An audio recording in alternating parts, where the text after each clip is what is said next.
হ্যাঁ, আমি গর্বিত, কারণ আমি হিন্দু। এটা লজ্জার নয়, বলতে আমার গর্ব হয়।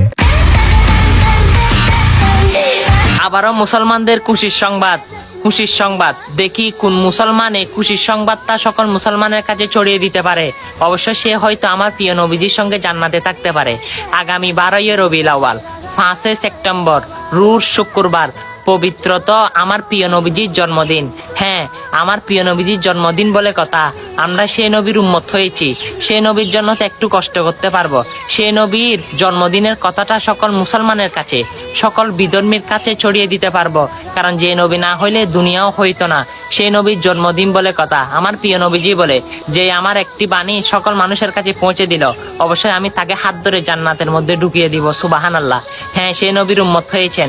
সেই নবীর জন্মদিনে যদি খুশি হয়ে থাকেন, ভিডিওটা শেয়ার করে দিয়েন। আমিন।